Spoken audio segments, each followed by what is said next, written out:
Nuestro corazón. Hoy quiero hablarte de la prueba de tu fidelidad para que el Señor te pueda usar y te pueda promocionar en el propósito, en el plan que el Señor tiene, pero en el tiempo que el Señor tiene. Muchas veces el tiempo para llegar a ser lo que el Señor planeó y diseñó para nosotros está directamente proporcional eso a nuestra madurez y a nuestra fidelidad y nuestra entrega para que Él sea no solamente nuestro Salvador, porque todos queremos un Salvador. ¿Quién se quiere ir al infierno? Nadie. Queremos todo un Salvador que es Cristo Jesús, pero no en todos nuestros corazones Jesús es nuestro Señor. Y si Él es el Señor, nosotros como fieles discípulos tenemos que reconocernos como servidores, como esclavos de Él. Nosotros somos aquellos que queremos que Él se sirva de nosotros porque nos dejó en esta tierra para llevar adelante todo lo que el Señor ya modeló y lo hizo en esta tierra estableciendo el reino. Ahora somos nosotros los agentes de transformación, las personas que Dios quiere usar no solamente para que vayamos al cielo, sino que mientras estemos en la tierra, nosotros seamos útiles en las manos del Señor. No sé si te interesa el tema, pero a mí me interesa mucho porque la vida se está pasando muy rápido, hay oportunidades y así como nosotros recibimos de Dios, un día vamos a tener que rendirle cuenta al Señor y te va a preguntar qué has hecho con la vida, con los dones, capacidades y oportunidades que yo te he dado. Decía en mi introducción que alguien puede servir sin amar, pero es imposible que alguien que ama no quiera servir. Entonces, muchas veces nuestra vida de servicio al Señor no se trata de que puedo hacer cosas o no puedo hacer cosas.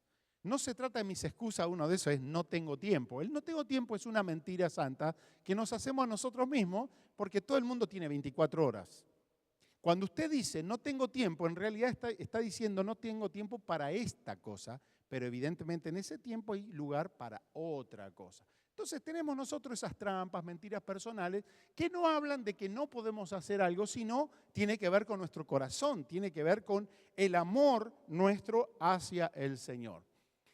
Muchachos, sobre todas las cosas, o las chicas también, cuando andaban de novio, cuando estábamos enamorados, y sabemos que sentimos mucho amor por una persona, ¿qué no haríamos en favor de la persona amada? Porque queremos ganar su corazón, porque disfrutamos hacer cosas para esa persona. Ustedes saben que en talleres de matrimonio hablamos muchas veces de los 5 lenguajes del amor. Hay 5 maneras de demostrar amor, cada uno tiene un rasgo distintivo, todos tenemos la capacidad de transmitir amor a través de esos 5 canales, pero hay un canal que yo he descubierto en mi esposa para transmitir amor. Todos son válidos, pero si hay algo que define a Andrea es que ella transmite amor a través de actos de servicio. Y doy fe que desde que la conocí, desde que éramos en estado puro, novios, amigos y demás, ella deja ver a través del servicio lo que ella siente en su corazón. Para ella no es importante comprar un regalito. ¿Sabe qué hace mi esposa? Te fabrica el regalito. Y yo que soy nostálgico, guardo en una cajita todas las cositas que por ahí ella me regala. Mis queridos, se trata esto de amar al Señor. ¿Por qué estamos acá? ¿Por qué Dios nos habla? Porque Él nos da una propuesta de amor, pero todos nosotros, así como enamorados, tenemos que dar una respuesta al Señor. La pregunta es, ¿le amas al Señor? Finalmente, ¿amas a Cristo? ¿Amas a Dios? ¿Quieres aprender a amarlo mejor? Justamente si amas al Señor, lo primero y más natural que nos va a fluir es, quiero hacer algo por el Señor. Había un religioso, un tal Saulo, que pensaba que estaba bien, que era buena persona, que servía a Dios. Usted conoce la historia. Y en un momento Dios literalmente lo baja de un caballo, queda ahí ciego y a expensas de esa luz, de ese Señor que no conocía. Pero él dijo 2 cosas interesantes. Número 1, Saulo dijo, ¿quién eres, Señor? ¿De qué se trata esto? De conocer a Dios. Pero la segunda cosa que Saulo le dice es, ¿qué quieres que te haga? Porque amor y servicio van de la mano. ¡Wow! Entonces yo encontré un pasaje que me ejemplifica la manera en que yo puedo decidir la invitación que Dios me hace para servirle. Y servirle a Dios es servir a la gente, aprovechar las oportunidades, pasar por la vida habiendo hecho algo bueno para muchos, pero no por buena gente, por gentileza, caballerosidad, sino porque es el amor de Dios depositado en alguien a través de mi servicio. Yo quiero hablar específicamente que hay una sola manera para los hijos de Dios que garanticen a Dios la confiabilidad y que seamos fieles para que Él nos use, nos promocione, y es a través de entender el llamado de Dios. Si nunca has escuchado el llamado de Dios, vamos a aprenderlo juntos. Vamos rápido a Primera de Reyes, capítulo 19, del verso 19 en adelante. Hay una palabra que es una historia, así que nos ubicamos allá en la historia del Antiguo Testamento, en una cultura oriental. Ahí está un tal Elías, que es un profeta extremadamente usado por Dios, un profeta que le quedaba mucho tiempo para hacer cosas, pero de pronto también ve que su tiempo se le está terminando. Entonces Dios, que es un Dios de generaciones, lo está conectando con un muchacho llamado Eliseo, para que la obra de Dios trascienda. Entonces, es la historia de este Elías, que ya está comprometido con Dios, y un candidato a responder a un llamado de parte de Dios para seguir adelante con la obra. Dice así, entonces, la Escritura. Partió de allí Elías y encontró o halló a Eliseo que estaba arando. Delante de él iban 12 yuntas de bueyes y él conducía la última yunta de bueyes. Elías pasó ante él y echó sobre él su manto. Vamos a dejar un poquito la historia ahí porque tenemos ya muchas cosas para aprender de este pasaje. Entonces, yo encuentro en primer lugar que el muchacho Eliseo estaba arando. ¿Qué es arar? Remover la tierra. Yo creo que en todos nuestros países, desde una cultura básica, hemos vivido de la agricultura. Entonces agradecer a Dios por la tierra, pero alguien tiene que trabajar la tierra, un agricultor, alguien que le meta mano. Él estaba arando antiguamente, a diferencia de ahora que hay mucha tecnología y mecánica, los tractores de aquel momento eran los bueyes, los queridos y benditos bueyes, y atrás seguramente iba, como en nuestro pueblo usted se está imaginando, de ahí de la parte agrícola de su país, cuando había que alguien de una manera rudimentaria estaba haciendo surco para poner las semillitas, ¿no? Bueno, él estaba arando y trabajando. ¿Qué aprendo de esto? Que Dios siempre va a usar a gente dispuesta a trabajar. Si usted en la vida es medio flojo para el trabajo, después no diga que no prospera. Pero muchas veces es más fácil ser un receptor, ser alguien que esté en la tribuna y no entrenar todos los días para jugar en el campo y transpirar y hacer el esfuerzo que hay que hacer. Entonces, en Dios tenemos que salir de nuestra vagancia espiritual. Es cómodo recibir. Muchas veces orientamos todos nuestros programas de iglesia para que la gente reciba. Y el recibir es una primera parte de nuestra vida. Es como cuando somos dependientes de papá y mamá. Nos dan de comer, de descanso, nos pagan los mejores caprichitos que nosotros podemos tener. Pero llega un momento, hermano, que estás grande y hay que empezar a trabajar. Él estaba trabajando. Querido, si Dios te va a usar es porque tienes que tener la gana y la predisposición para trabajar y servir. Me llama también la atención que se ve que había muchas yuntas, pares de bueyes, y a él le tocó la última. Él le tocó la última. Y esto también me hace pensar mucho en la humildad que necesitamos a la hora de que Dios nos use.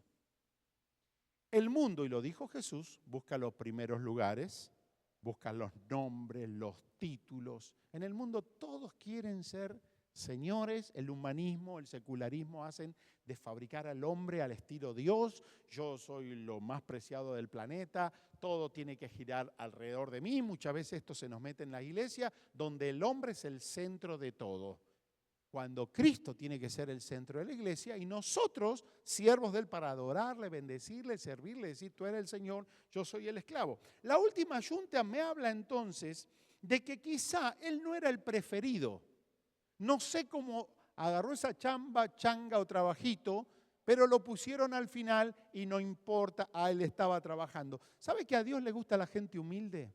Y normalmente la Biblia habla, la palabra de Dios de historia, que los que Dios usó más grandemente fueron los que en el plano humano menos buscaron nombre, título y posición. Les puedo dar un montón de ejemplos. El rey David no fue considerado ni por el papá ni por nadie de la casa.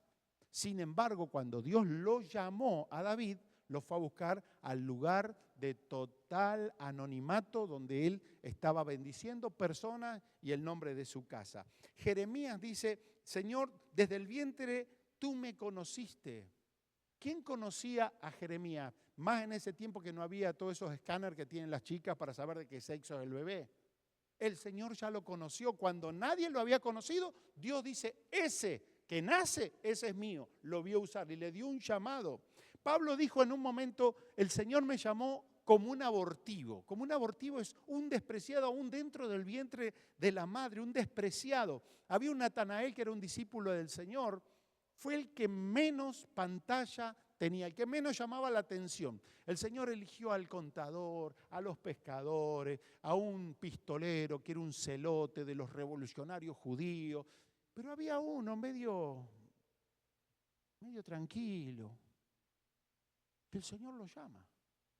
Y él se sorprende. Y el Señor le dijo, hace mucho rato yo ya te vi cuando estaba sentado debajo de un árbol.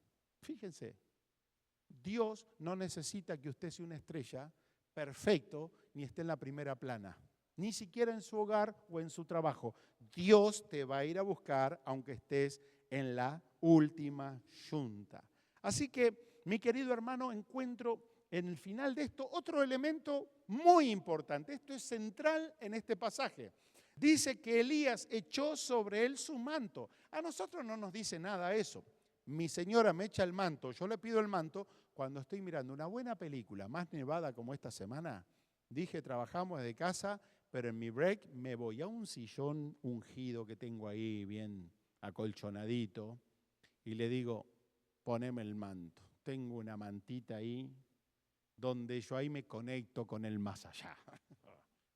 Ponerme el manto, ponerme el poncho de mi mujer es pasar un buen momento. Pero acá, que echaba sobre él su manto, simboliza que había una elección para recibir una autoridad y poder. Lo que le estaba diciendo Elías a través de ese acto, en ese simbolismo en aquella época, es Dios te está dando una autoridad, Dios te está empezando a tratar, te está yendo a buscar para que no estés simplemente desarrollando tu vida con un trabajito.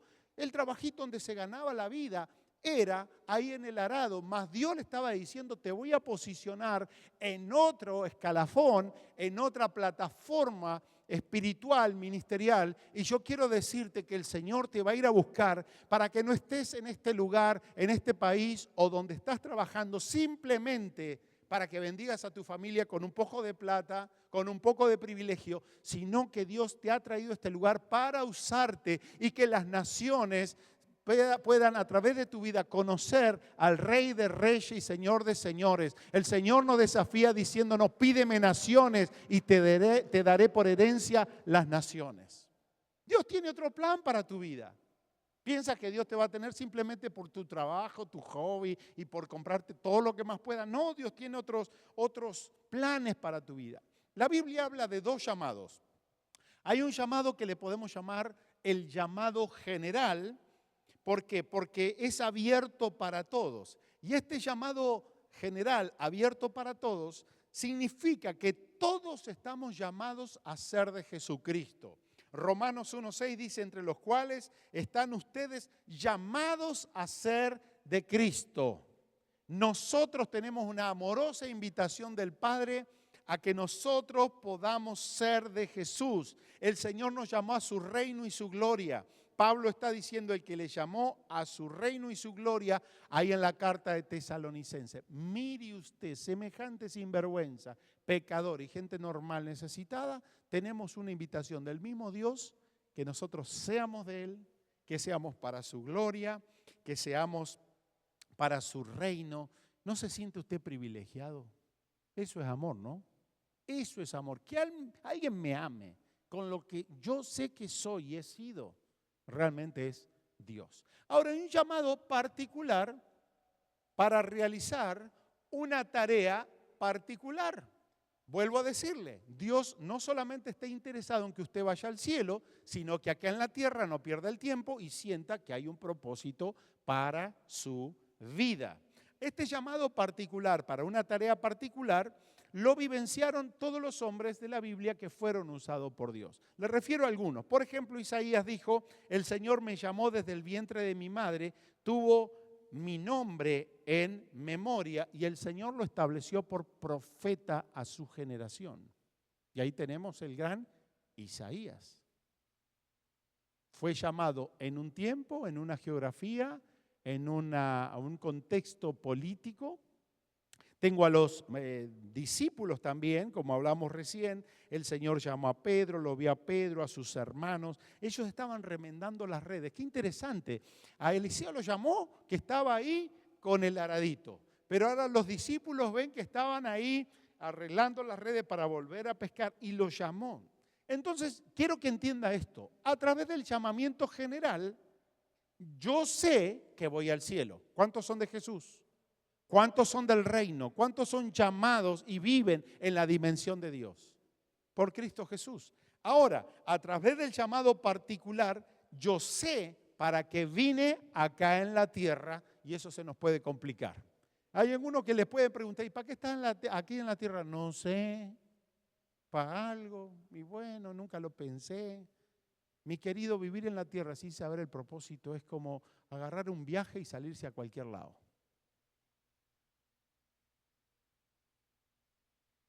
Nosotros, todos nosotros, y atienda bien, tenemos una primera etapa en la vida cristiana. A veces no queremos ser discriminadores, pero hay un nivel de madurez espiritual. Hay los que recién conocen al Señor, los que necesitan ser guiados, que la mujer le dice, ¿y oraste, viejo? Y la verdad que no. Son como todavía bebés espirituales. Entonces, hay una primera etapa en la vida cristiana que el centro de todo no es el mundo ni los demás, sino es la propia persona. Esto es parte de la madurez natural del ser humano en la etapa de inmadurez. Entonces, muchas veces la motivación de la vida simplemente es proveer necesidades básicas o otras necesidades básicas más profundas. La gente necesita ser amado, ser aceptado, o no. Uno se siente horrible en un rechazo, cuando te dejaban afuera del grupo favorito de, no sé, del deporte, porque eras malísimo para el deporte, como mi mujer iba a decir, pero bueno, queda feo. Ella era para el arte. En el arte era la chica 10. Pero bueno, a mí también me pasaba en algunas cosas donde ya me quedaba un poquito afuera.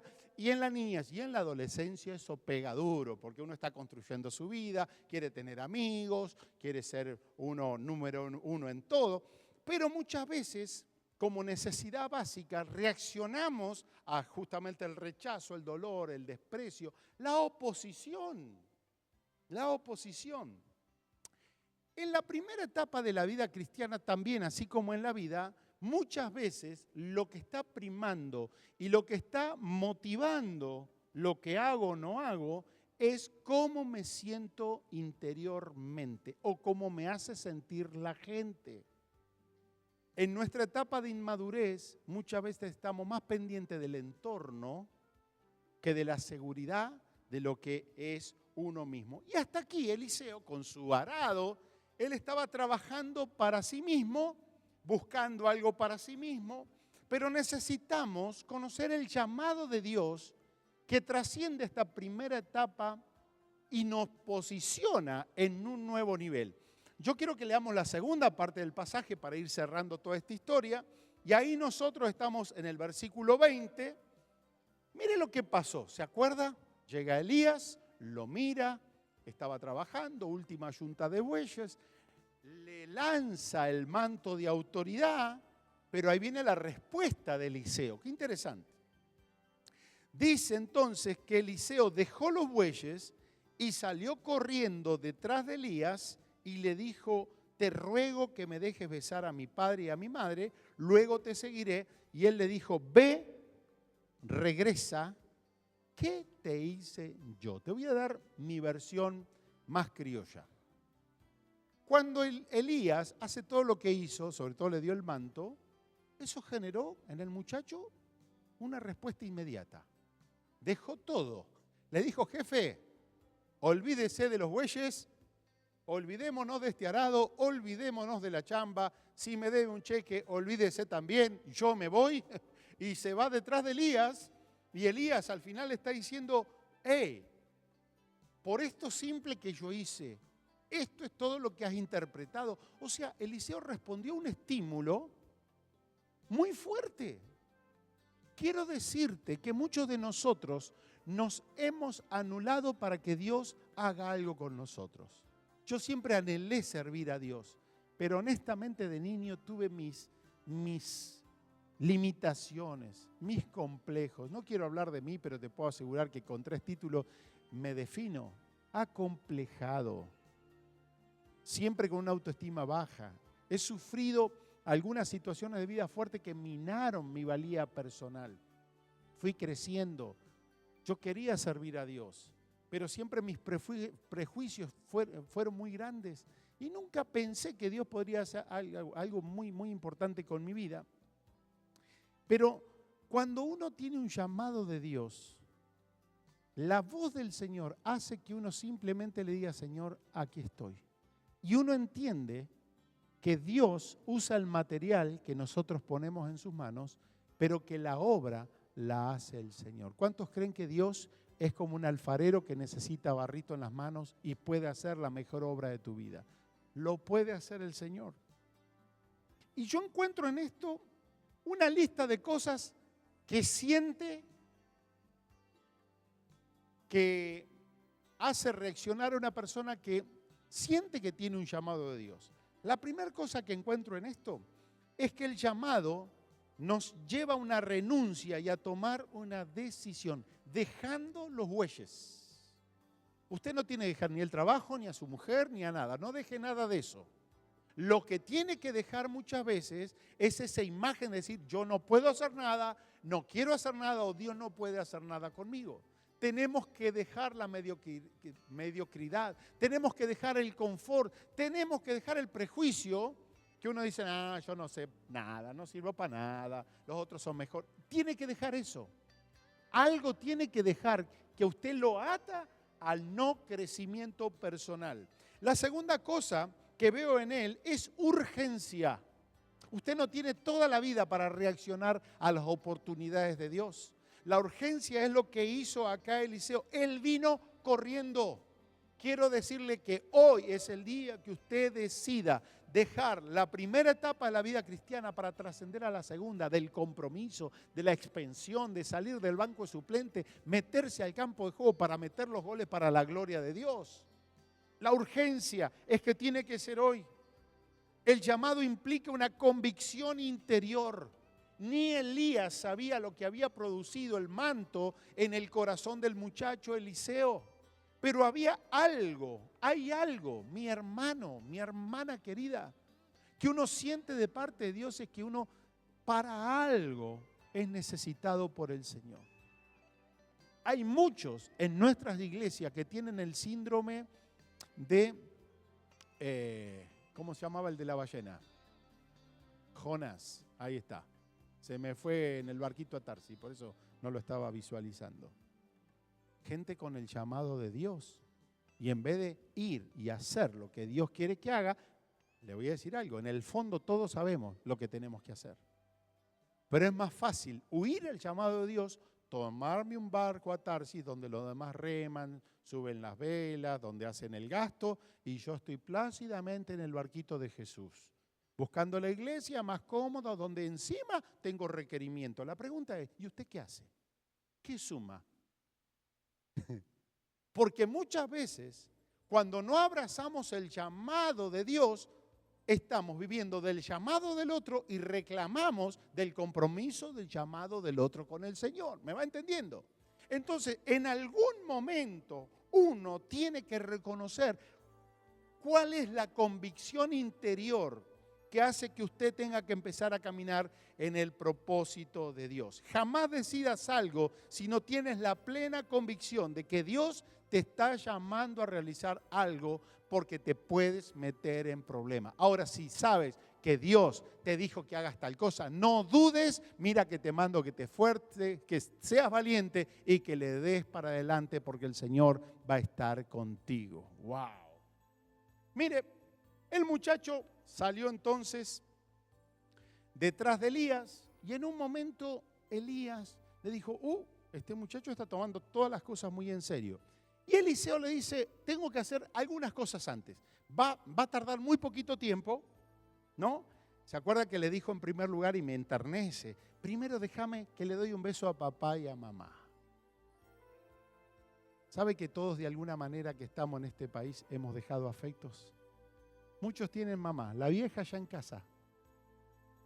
Nosotros hemos tenido que despedir a nuestros padres. Pero ninguna relación de amor puede ser más fuerte que tu relación con amor al Señor. La palabra dice, el que toma la cruz, el que acude al llamado, tiene que dejar padre, madre, hermanos, casa y demás. Y muchos llamados literalmente cuestan eso. ¿Sabe qué significa? Que no tengo que odiar aquello que dejo atrás. No debo amar a ellos más que amor a Dios. Usted tiene que estar listo, libre, para poder amar y servir al Señor. Sigo adelante porque dice que Eliseo regresó y mire lo que hizo con los tractores. ¿Qué hizo con los bueyes? Dice que tomó el par de bueyes que le tocaban, los mató y con el arado de los bueyes coció luego la carne y la dio al pueblo para que comieran. Después se levantó y se fue tras de Elías y lo servía.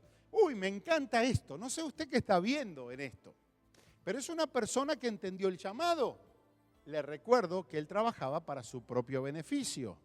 Él hacía el trabajito de los arados para ganar su sustento. Pero ahora, él sacrifica lo personal. ¡Wow! La fuente de su sustento y seguridad. Sacrifica, hace un asadote estilo argentino impresionante y él no está pensando en comerse el asado propio. Empieza a hacer comida para poder alimentar al pueblo para que comieran. ¿Se ve que hay un enfoque diferente? Usted puede servir a Dios basado en su propio egoísmo, en su propia persona, para llenar algún tipo de necesidad personal. Pero una persona que tiene un llamado particular, que tiene un llamado que está disparado, originado a través del Espíritu Santo, cambia el enfoque de su vida. Ya el enfoque no es su vida personal, no es el cómo me siento, sino cómo soy usado en las manos del Señor para que otras personas sean bendecidas. Hubo una consagración. Consagrar es traer todo al Señor, bueyes, arado, fuentes de seguridad. Hubo un cambio de visión y perspectiva. Ya su vida no era una agenda de todos los días hacer lo mismo, sino ahora me voy con Elías. ¿Y qué van a hacer? Y lo que Dios tenga para Elías. Y justamente lo que definió su llamado es algo que es una carencia del pueblo de Dios hoy en día: lealtad. Todos quieren ser número uno y alzarse como número uno. En mi vida vi tantos ministros y pastores, pseudoministros y pseudopastores, como lo está viendo ahora. 3 cositas se saben de la Biblia, ya quieren tener su parroquia a cargo. Nadie quiere sujetarse a nadie, como dice la palabra, obedecer a los pastores, trabajar con el otro, en sentido de cuerpo, y dejar que Dios, en el tiempo de Dios, si Dios tiene un ministerio, te promocione. Porque el que llama es el Espíritu Santo. Entonces muchos se autollaman con un velo de revelación, alguna profecía que por ahí está suelta, o como dijo alguno, no, a mí no me nombra nadie, acá la palabra dice que el Espíritu Santo llama a unos pastores, no sé qué, y el resto, eso es una parte de la verdad.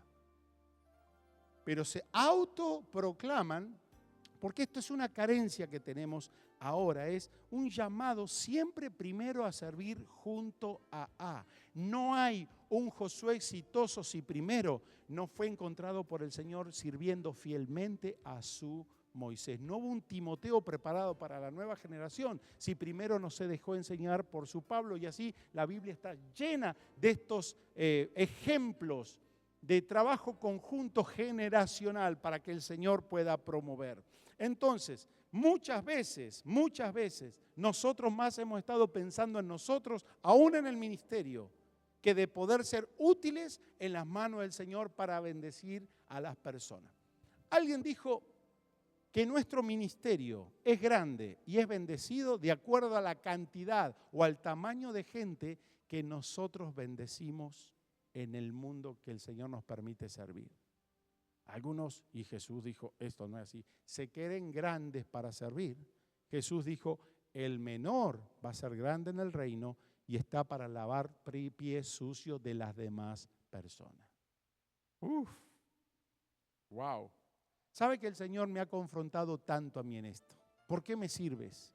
Y debo decir que muchas veces he encontrado en mi corazón que tenía que ver más conmigo, de mis sentimientos, de mi realización, que realmente una vocación para servir a los demás. Mi querido, la segunda etapa no está regida por nuestras necesidades primarias, que hemos dicho necesidad de amor, cariño y tantas otras necesidades naturales que tenemos en nuestro corazón, sino que en esta segunda etapa, en este llamado particular, hay algo que te motiva a hacer, porque si no lo haces te va a quemar un fuego interno. Jeremías en un momento se cansó, porque servir es bendecir a gente, trabajar con gente. Y Jeremías estaba exterminado en cuanto a su energía y en cuanto a sus fuerzas. Y en un momento dijo, no lo quiero hacer más. Tiró todo fuera de la borda. Jeremías me dijo, la gente me tiene cansado, no quiero saber más. Y dejó todo. Pero dice en su libro que sin embargo hubo un fuego en su interior que le ardía. Queridos, los llamados se exponen, sirven a personas, tienen su foco fuera de su persona, pero también son aquellos que sufren los embates y los rigores de esa exposición. Pero solamente una persona que entendió el llamado, el por qué lo hace, el fuego interior que tiene en su corazón determina su fidelidad. Por eso en la prueba del corazón el Señor te aprueba, pero en tu fidelidad el Señor te va a promocionar y te va a usar en un mayor nivel. ¿Cuántos quieren que Dios use sus vidas? Yo quiero terminar esto con alguna respuesta de persona. Yo le dije al principio que todo lo de Dios se trata de una propuesta de amor de Dios.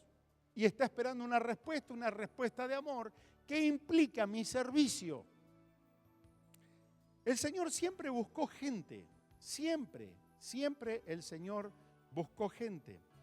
Buscó discípulos y encontró varios que le siguieron.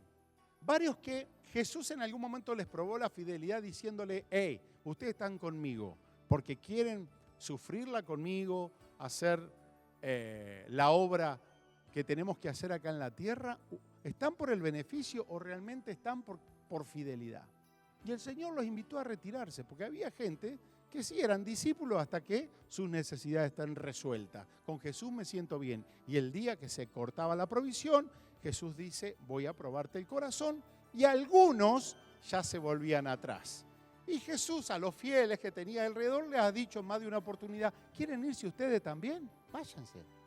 Hemos dicho el otro día, Jesús no se casa con nadie, porque si no me usa a mí, lo va a usar a otro. Los planes del Señor van a prevalecer. Y ellos le dijeron, Señor, ¿a quién iremos? Tú tienes palabra de vida, tú tienes lo que en el mundo no voy a encontrar. Y algunos otros lo dejaron al Señor, Muchos le dan la espalda al Señor para cumplir los planes del Señor.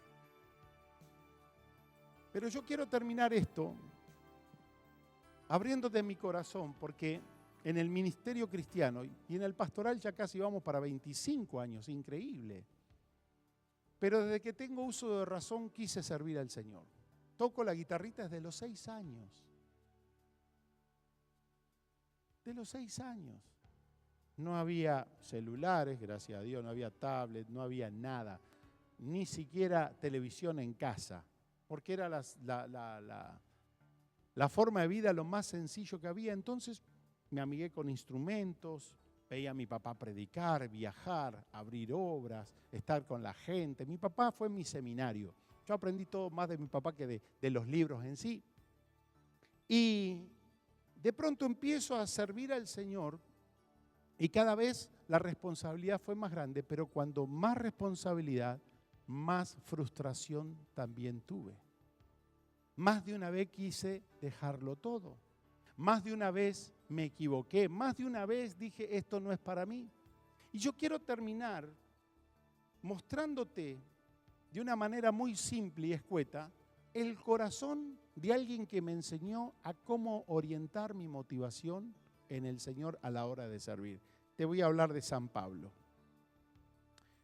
Hay una palabra, es la palabra que vamos a usar para cerrar esto, donde él abre el corazón y dice, pero de ninguna cosa hago caso, ni estimo preciosa mi vida para mí mismo, con tal que acabe mi carrera con gozo y el ministerio que recibí del Señor Jesús para dar testimonio de su evangelio y de la gracia de Dios. ¿Qué es lo que está diciendo él? Que él sabía tener la motivación correcta porque absolutamente todo se trataba del ministerio que recibió del Señor. Y cuando uno sabe que tiene un llamado para trabajar en el ministerio que es del Señor, me tengo que orientar en el ministerio que es del Señor, porque el ministerio no es mío, es del Señor. Y si es del Señor, ese ministerio donde Dios me va a usar exige mi fidelidad. Y el llamado siempre va a ser probado. Sin embargo, Pablo no estaba en la primera etapa del sentimentalismo, del emocionalismo y del egoísmo personal, sino que él estaba marcado por un llamado de Dios para ser alguien que bendeciría naciones, para ir a los gentiles. Y él dijo, ¿saben qué? Servir a Dios y el llamado de Dios es más importante que todo lo que tenga o lo que pueda sentir. No hago caso de ninguna cosa, ni me estimo más importante que las cosas que Dios tiene para mi vida. ¿A cuántos Dios le está hablando? El ministerio lo recibí del Señor Jesús. Quiero decirte que tu llamado es de Dios y si tienes un ministerio para que el Señor te encuentre sirviendo, es algo que le debes al Señor. Vino del Señor y no te tienes que desenfocar del Señor porque fiel es el que nos llama. ¡Wow! ¿Cuántos quieren servir al Señor? ¡Qué bendición! ¡Qué bendición! Y Pablo habla de su experiencia, pero después dice un poquito de los demás. Ahí en los Corintios dice, por lo tanto, puesto que por la misericordia de Dios, muchachos, hemos recibido este ministerio, no nos desanimamos. Ahora Pablo está diciendo, ustedes también tienen un ministerio que recibieron del Señor. Entonces, no podemos desanimarnos. ¿Qué hacía el apóstol? Animarnos. ¿Qué tenemos que hacer nosotros? Animarnos. Hermanos, vamos a amar al Señor, vamos a servir al Señor. Hoy les saco el envoltorio a esta iglesia y les quiero decir, estamos en Grace para hacer la obra de Dios, para que Dios nos use. No estamos para hacer el show más grande del estado, ni con la mejor producción para el ego personal. Estamos para que esas familias que están a tu lado encuentren al Señor, la gente sea restaurada, que sea sana, que veamos gente que venga a buscar sanidad, salvación, porque saben que en esta casa hay presencia de Dios. Pero eso se hace cuando hay llamados, gente que entiende el llamado, le sirve al Señor y los dones están corriendo y están activados donde el Espíritu Santo trabaja en la casa. Yo anhelo esa iglesia. Para eso hemos venido a este lugar, para ver la gloria de Dios en las naciones, en los pueblos, en las casas y en la familia. Póngase de pie, por favor. Si no estás sirviendo al Señor, yo te animo a que lo sirvas al Señor. Lo sirvas al Señor. Que pienses seriamente en este tiempo, más allá de tu trabajo, más allá de ti mismo, Señor, ¿Qué quieres de mi vida? ¿Qué quieres que yo haga? Yo te animo que converses con tu esposa. No es suficiente venir el domingo a la iglesia. Es el básico de una vida cristiana. Hay que crecer. Hay que amar la palabra del Señor. Hay que conocer el propósito de Dios. Hay que ir para más adelante. Ahora, si estás sirviendo al Señor, has dejado tu arado, has hecho un asado con tus bueyes y has seguido el llamado del Señor. La pregunta es, ¿por qué sirves al Señor? Pregúntatelo en tu casa, ¿por qué sirvo al Señor? Y yo tengo 4 cosas equivocadas por las cuales nos podemos frustrar. La primera es porque sirvo al Señor porque es mi pasatiempo.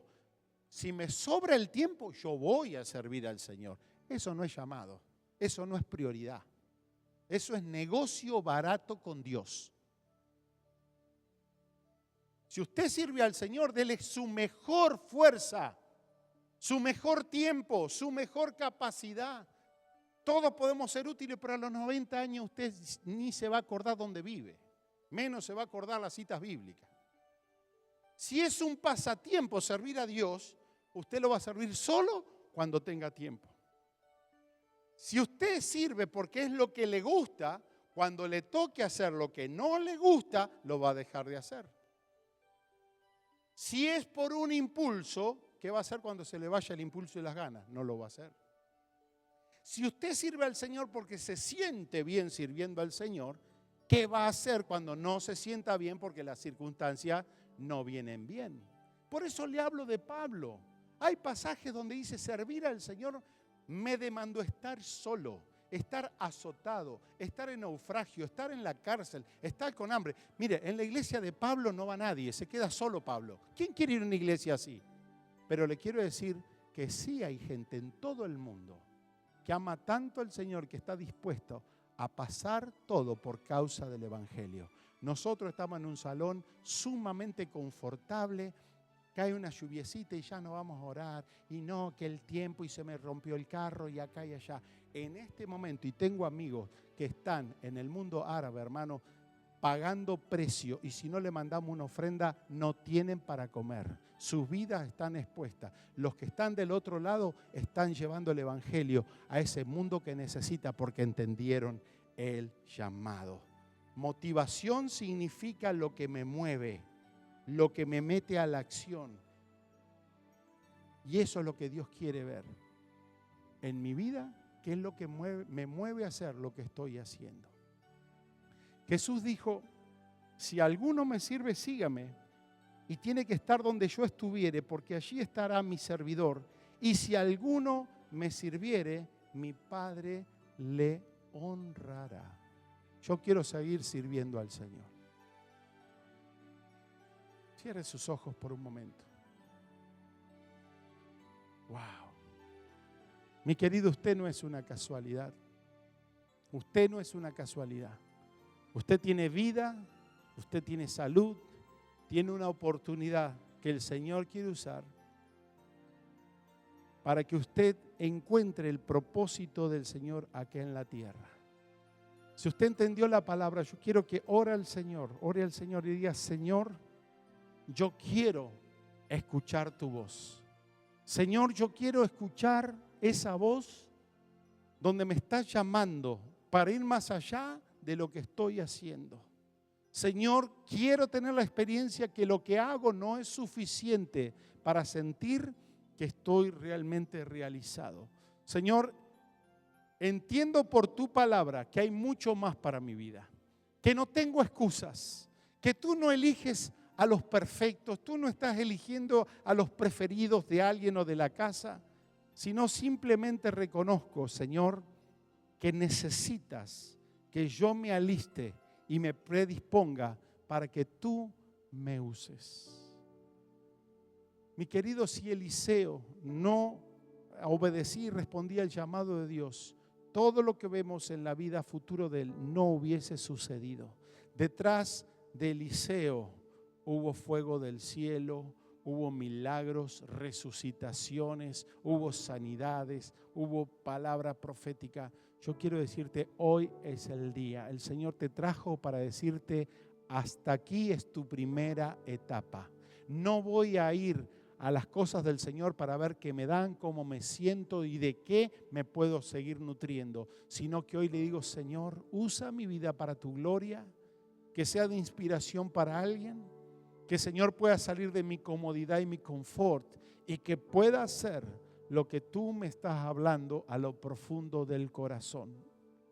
Si estás desanimado, si estás queriendo dejarlo todo, si de pronto en tu corazón hay un tiempo donde no se está activando ese don y ese llamado del Señor, es tiempo de que te enfoques en el Señor. Yo quiero decirte que el genuino llamado está enfocado en el ministerio que lo da el Señor y no lo da el hombre. Por eso tenemos que servir al Señor, responder al Señor. Y este es el tiempo de urgencia para tu vida. No hay mañana. Hoy es el día de buscar al Señor. Amén. Amén.